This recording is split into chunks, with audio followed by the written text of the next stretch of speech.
ሰላም ጤና ይስጥልን ውድ የጃኖ ቅማንት ሚዲያ ተከታታዮቻችን እንደምን አመሻችሁ። ይህ የጃኖ ቅማንት ሚዲያ የዘገባ ሰዓታችን ነው።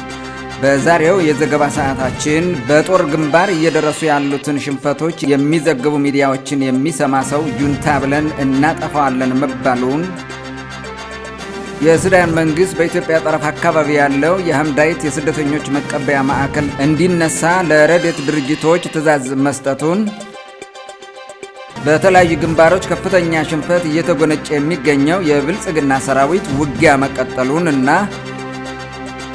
ብልጽግና ከትግራይ ህዝብ ጋር የገባውን የደመነፍስ ጦርነት ለማሸነፍ የፈጠራ የሐሰት ፕሮፓጋንዳዎችን እንደሚነዛ ህብረተሰቡ ማወቅ አለበት መባሉን የተመለከቱ ዜናዎችን ይዘንላችሁ ቀርበናል። አብራችሁን ቆዩ።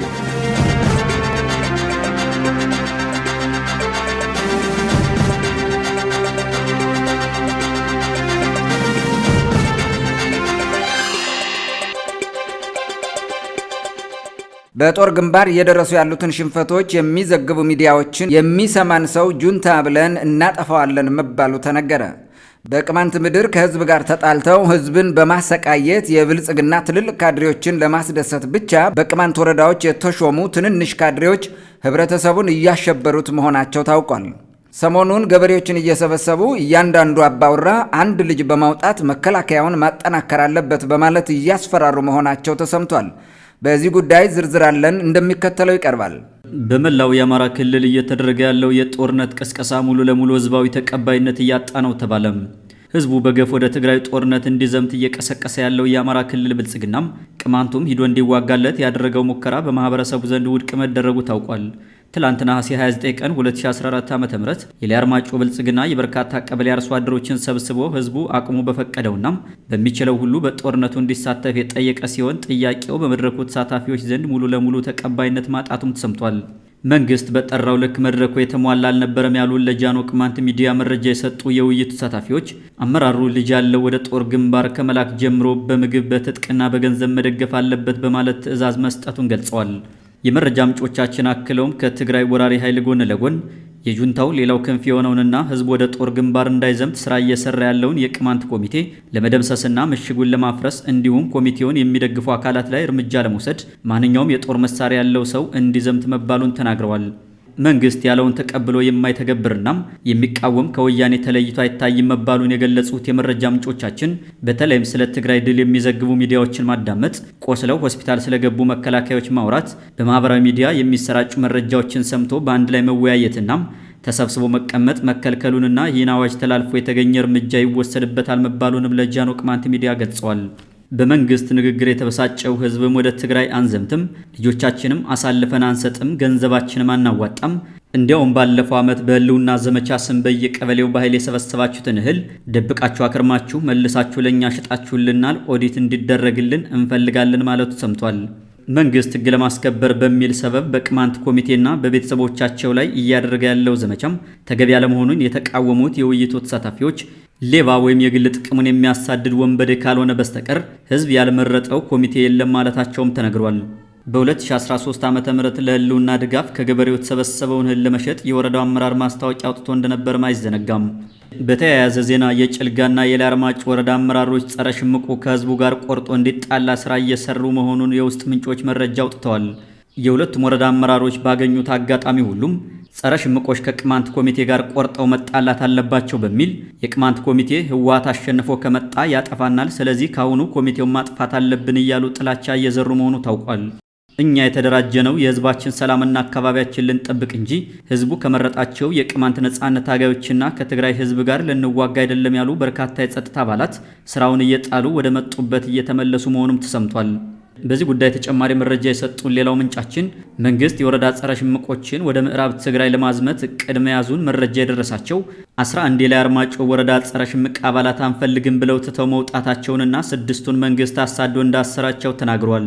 በተመሳሳይ ድርጊት በጭልጋ ወረዳም እየተሰራ መሆኑን የገለጹት ምንጮቻችን ሁሉም የመንግስት የጸጥታ አባላት እንደ ሌሎች የአማራ ክልል አካባቢዎች ከትግራይ ጋር እንዋጋ ማለት አለባቸው ሲሉ አሳስበዋል።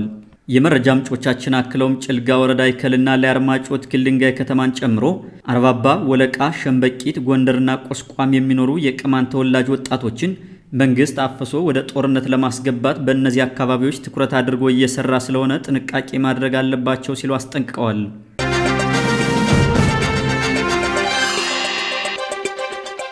የሱዳን መንግስት በኢትዮጵያ ጠረፍ አካባቢ ያለውን የሐምዳይት ስደተኞች መቀበያ ማዕከል እንዲነሳ ለረድኤት ድርጅቶች ትዕዛዝ መስጠቱ ተሰማ።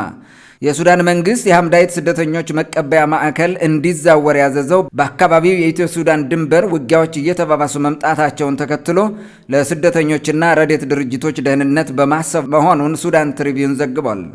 የኤርትራና የኢትዮጵያ መንግስት ወታደሮች በትግራይ ሰራዊት ላይ ተኩስ ከፍተዋል ያለው የሱዳን መንግስት ዲማና ቁዲማህ ተብለው የሚጠሩ ቦታዎች የሚገኙበት የኢትዮጵያ ሱዳንና ኤርትራ 3 ማዕዘን ድንበር ላይ ውጊያው መቀጠሉን ተናግሯል። በእነዚህ አካባቢዎች ውጊያዎች እየተባባሱ መምጣታቸውን የተመለከተው የሱዳን መንግስት የውጭ ሀገራት የረድኤት ድርጅቶች የሐምዳይት የስደተኞች መቀበያ ማዕከልን እንዲያዛውሩ ትዕዛዝ ሰጥቷል። ከዚህ በተጨማሪ የሱዳን መንግስት በአካባቢው የሚኖሩ ሱዳናውያን ሲቪል ዜጋዎች አካባቢውን ለቀው እንዲወጡ ለማድረግ እየሰራ መሆኑ ታውቋል። የሱዳን መንግስት ይህን እርምጃ እየወሰደ ያለው ሐምዳይትና ቁዲማህ የተባሉ አካባቢዎች ላይ ወታደሮቹን ሊያሰፍር ማቀዱን ተከትሎ መሆኑ ታውቋል። ሐምዳይት በከሰላና በገዳሪፍ ግዛቶች አዋሳኝ የሶስቱ ሀገራት 3 ማዕዘን ድንበር አጠገብ በሚገኘው ታላቁ አልፋሽጋ ውስጥ እንደሚገኝ ምንጮች ዘግበዋል። በተያያዘ ዜና ቁጥራቸው በርከት ያሉ የኢትዮጵያ ወታደሮች በአንድ የበላይ አዛዥ እየተመሩ ትላንት እሁድ ለሱዳን መንግስት እጃቸውን መስጠታቸው ተሰምቷል።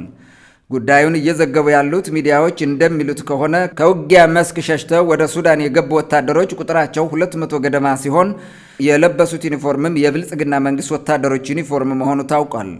አንዳንድ ወገኖች ወታደሮች ከትግራይ ህዝብ ጋር መዋጋት የመረራቸው የኤርትራ ወታደሮችም ሊሆኑ ይችላሉ የሚል ጥርጣሬ ቢያቀርቡም አልአረቢያ የተባለው ሚዲያ ኢትዮጵያውያን ወታደሮች መሆናቸውን የሚያሳዩ መረጃዎችን ማቅረቡ ታውቋል።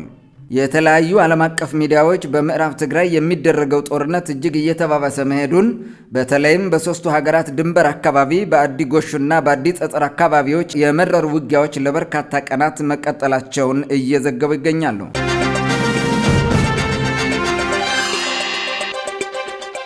በተለያዩ ግንባሮች ከፍተኛ ሽንፈት እየተጎነጨ የሚገኘው የብልጽግና ሰራዊት ውጊያ መቀጠሉ ታወቀ። ከ2 እዞች በላይ ሰራዊት አሰልፎ በደቡብ ትግራይ ግንባር የተለያዩ ቦታዎች ማጥቃት የከፈተው የብልጽግና መንግስት በትግራይ ሰራዊት የመልሶ ማጥቃት እርምጃ ክፉኛ ተመትቶ ከ6500 በላይ ወታደሮቹን ማስማረኩን የትግራይ ሰራዊት ወታደራዊ ኮማንድ ፖስት አዛዥ ታደሰ ወረደ መናገራቸው ታውቋል።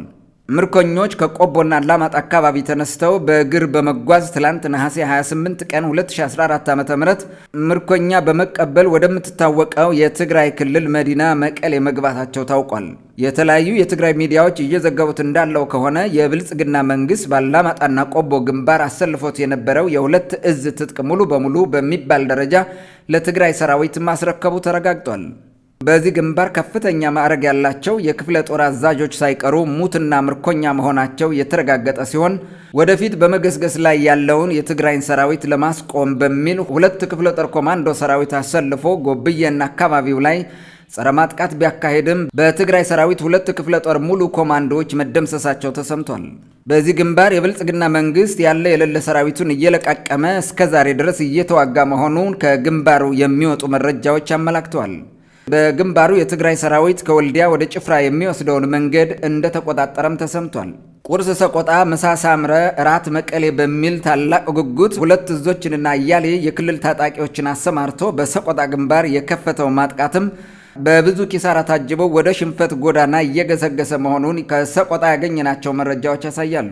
በዚህ ግንባር ይካሄድ የነበረው ውጊያ ለብልጽግና መንግስት የተስፋ ጭላንጭል የነበረው ቢመስልም የትግራይ ሰራዊት ከላሊበላ ሰቆጣ የሚወስደውን መንገድ በማጥቃታቸው ምክንያት የብልጽግና ሰራዊት ሰቆጣና አካባቢውን ለቆ ማፈግፈጉ ተሰምቶ ነበር።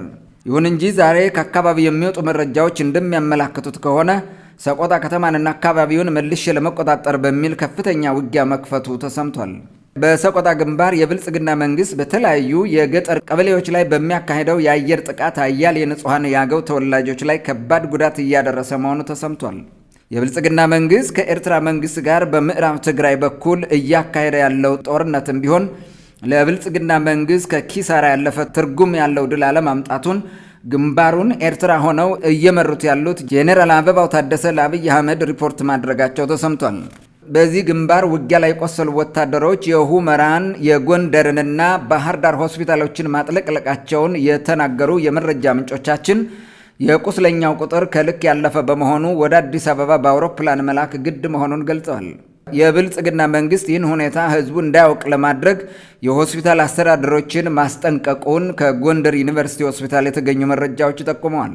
በተለያዩ ግንባሮች መጠነ ሰፊ ጦርነቶችን በመክፈት የትግራይ ሰራዊትን ኃይል በመበተን ማጥቃት በሚል መርህ የሚመራው የብልጽግና ሰራዊት ከ3 ቀናት በፊት በአዲያርቃይ በኩል ጦርነት መክፈቱ ታውቋል። በዚህ ግንባር ቢሆንም ከሌሎች ግንባሮች የተለየ ውጤት ያላመጣው የብልጽግና ሰራዊት ቁስለኞች ደባርቅ ከተማን ማጥለቅለቃቸው ተሰምቷል።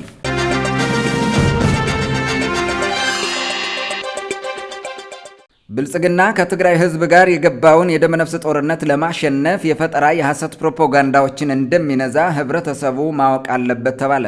የብልጽግና መንግስት የብሔር ፌዴራሊዝሙን በማጥፋት የብሔሮችን የራስን ዕድል በራስ የመወሰን እስከ መገንጠል መሰረታዊ መብት ለማጥፋት ህወሓት መጥፋት አለበት በሚል አክሳሪ የፖለቲካ ትንታኔ ተመስርቶ ከትግራይ ህዝብ ጋር የገባውን አውዳሚ የደመነፍስ ጦርነት በህዝብ ድጋፍ ለማሸነፍ የሐሰት ትርክቶችን ፈጥሮ የትግራይን ህዝብ እያጠለሸ መሆኑ ታውቋል። የብልጽግና መንግስት የትግራይን ህዝብ ስም ለማጥፋት ከታሪካዊ ጠላቶቻችን ጋር ተባብረው ኢትዮጵያን ለማፍረስ ተነስተዋል የሚል ፕሮፓጋንዳ እየነዛ መሰንበቱን የተቃወሙ አንድ ስማቸው እንዳይጠቀስ የፈለጉ የፖለቲካ ሳይንስ ምሁር እንግዲያውስ ቱርክ ነች ወይ ታሪካዊ ወዳጃችን በማለት አብይ አህመድ ከቱርክ መንግስት ጋር ተሻርኮ ታሪካዊት ሀገር ኢትዮጵያን ለማጥፋት እየሰራ መሆኑን ተናግረዋል። ሌላው አስተያየት ሰጪ የአብይ አህመድ መንግስት የፖለቲካ መሳሪያዎችና ጨብጫቢዎቹ በዚህ በ21ኛው መቶ ክፍለ ዘመን የ16ኛውንና 17ኛው መቶ ክፍለ ዘመን ኋላ ቀር ፖለቲካ አምጥተው ታሪካዊ ጠላት የሚል ፕሮፓጋንዳ ይረጫሉ ሲሉ አጣጥለዋል። አስተያየት ሰጪዎች አክለውም በዚህ ዘመን ታሪካዊና ታሪካዊ ያልሆኑ ጠላቶች የሚል ክፍፍል ያላዋቂ ፖለቲከኞች ፕሮፓጋንዳ ነው። ይልቁንም ስልታዊ ወይንም ስትራቴጂያዊ ጠላቶችንና ወዳጆችን ሳይንሳዊ በሆነ ትንታኔ ተመስርተው ቢያሳዩን መልካም ነበር ብለዋል። ሌላው የብልጽግና መንግስት የከሰረ ስም ማጥፊያ ፕሮፓጋንዳ ደግሞ የትግራይ ሰራዊት የሚያሸንፈን ሐሺሽ እያጨሰ ነው የሚለው ፕሮፓጋንዳ ነው የሚሉ ወገኖች ሐሺሽ ድል የሚያስገኝ ከሆነ የአብይ ወታደሮች የማያጨሱት መልካም ስነ ምግባራቸው እንዳይበላሽ ብለው ይሆን ሲሉ በምጸት ተናግረዋል። ትግራይን ያሸንፍልኛል ብሎ ያሰበውን ሁሉ እየገዛና እየተበደረ የሚያመጣው ብልጽግና ሐሺሽ እንደተባለው ፈሪ ወታደሮቹን የሚያጀግን ቢሆን ከመጠቀም አይመለስም። እንኳን ሐሺሽና ጠንቋዮችንና ደብተራዎችን በቤተ መንግስቱ ውስጥ ተሰብስቦ በሰይጣን ለመዋጋት እየሞከረ ነው የሚሉት የትግራይ አክቲቪስቶች ብልጽግና በ11ኛው ሰዓት ላይ ስለሆነ የሚይዘውና የሚጨብጠውን አጥቷል ብለዋል።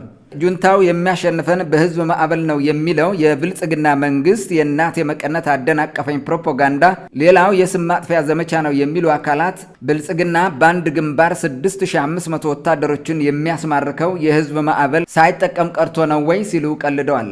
ውድ የጃኖ ቅማንት ሚዲያ ተከታታዮቻችን ለዕለቱ የነበሩን ዘገባዎች ይህን ይመስሉ ነበር። ደህና እምሹ።